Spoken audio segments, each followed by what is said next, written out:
Jared Polin, FroKnowsPhoto.com, and this is your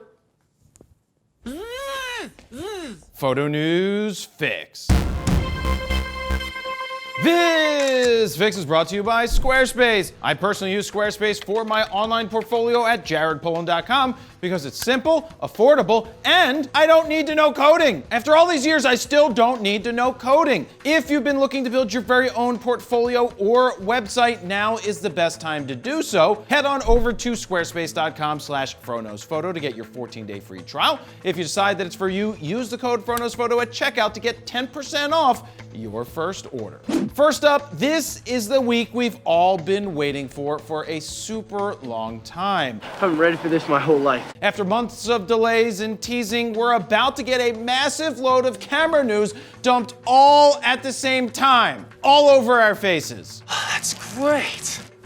According to Canon, the wait is almost over. Oh, that's great. On July 9th at 8 a.m. Eastern Standard Time, Canon will be holding a virtual product launch, which means we don't get to go on a free trip this time. No! Among those speaking at the event will be Canon Ambassador Peter, how do you say this name? McKinnon?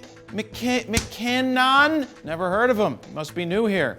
Explorers of Light, Lindsay Adler, Vanessa Joy, Roberto Valenzuela, and a few others all will be sharing their biased, I definitely mean biased opinions of whatever is being announced. Now, before you send in the PC police to yell at me for saying the truth, You can't handle the truth! I want to make it clear, I'm not commenting on the work these photographers put out. They all do fantastic work, thus why Canon signed them to be Explorers of Light. But ambassadors are under contract and will always take the positive approach. Probably why I'll never be an ambassador, because I go negative!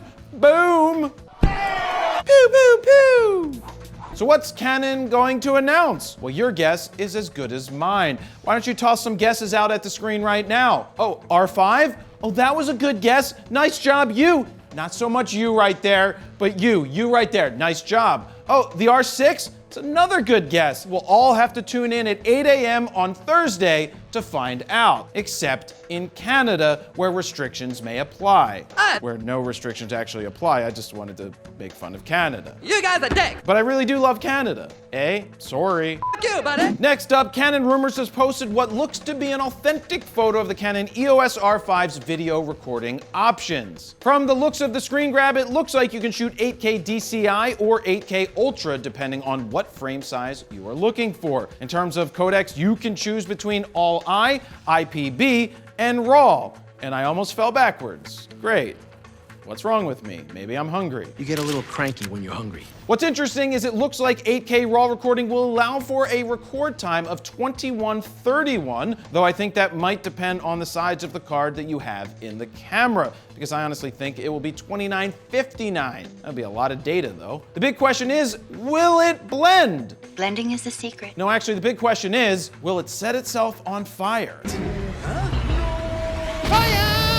Last week, Sony let the world know that the A7S II replacement is coming and will be totally redesigned. This week, Sony Alpha Rumor says it has proof and has confirmed via a reliable source that the new camera will have the world's best EVF with 9.44 million dots of resolution. AKA, we're 50% sure we're 100% correct about 20% of the things that we say. Now, I'm not sure I believe the EVF will be any different than the one found in the A7R4, but my all-time favorite EVF can be found in the Panasonic S1. It's so damn crisp, so damn clean, so damn real. By the way, did you know that Panasonic is part of the L-mount Alliance? Yeah, what'd you do? You think I was gonna say it the other way? No. Do the mega happy ending. Oh, the mega happy ending, that's doable. By the way, did you know that Panasonic is part of the L-mount Alliance? To tell you the truth, I rank the Sony's EVFs in their current lineup below that of Nikon and Canon's for crispness and clarity. Now, not crispness, I said crispness. Will the A7 II replacement change this? Maybe, or maybe not. I'm only 70% sure that I'm 100% right this time. All right. Continuing on, Nikon Rumors is reporting that Nikon is going to announce the Z6 and Z7 replacements later this year. The two new cameras will be called the Z6s and Z7s, or is it Z space 6 space S and Z space 7 space S? Nonetheless, the rumored specs tickled my fancy ever so slightly. Though Nikon Rumor says this is an incremental update, I do think that some of it is actually a pretty big deal. First things first, the sensors will stay exactly the same. Now that does make some sense, but I would like to have seen the Z7 at least go with the Sony 61 megapixel sensor. There might be dual speed processors as well as an updated battery that's probably the same exact shape. It will be USB powered and you will find 4K 60 frames per second video. But get this, the biggest thing of all, dual memory card slots. I repeat, dual memory card slots. There's so many slots. Hopefully it's 2 CF Express cards, but something tells me it will be a CF Express card and an SD slot. But hey, I'll take 2 slots because 2 slots are better than 1. You won't know where to begin. And those are all the specs.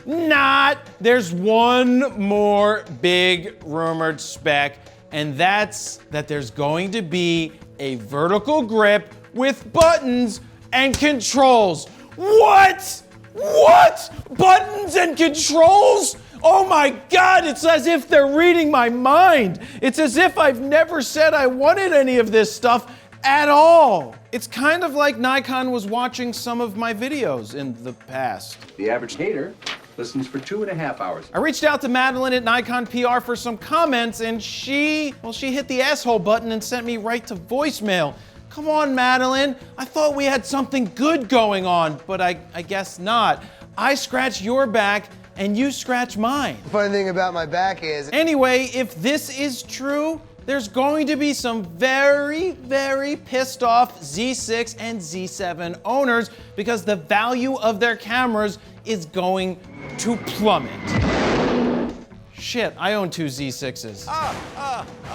And finally, in non-rumor news, Sony has released a surprising lens in the way of the 12 to 24 millimeter f2.8. Yes, you heard that right. It's a 12 millimeter, not 14, and it is a 2.8. Now, some people might say, why did Sony waste their resources in making this and not a 35-1.2 or 50-1.2 or 85-1.2 or redoing the 70 to 200 2.8? Now, the answer is simple, because I wanted this lens in my camera bag. Now, I've been shooting a 14 to 24 2.8 since 2007 when Nikon released theirs along with the D3. Now, prior to that, the widest zoom you could get was something like the 17 to 35 2.8 from Nikon, and then Canon 16 to 35 2.8 version 1, which I never found to be really sharp or wide enough. I can hear the comments now. It must be really heavy, right? Actually, it weighs in at 1.87 pounds or 847 grams compared to 2.14 pounds or 970 grams of the Nikon 14 to 24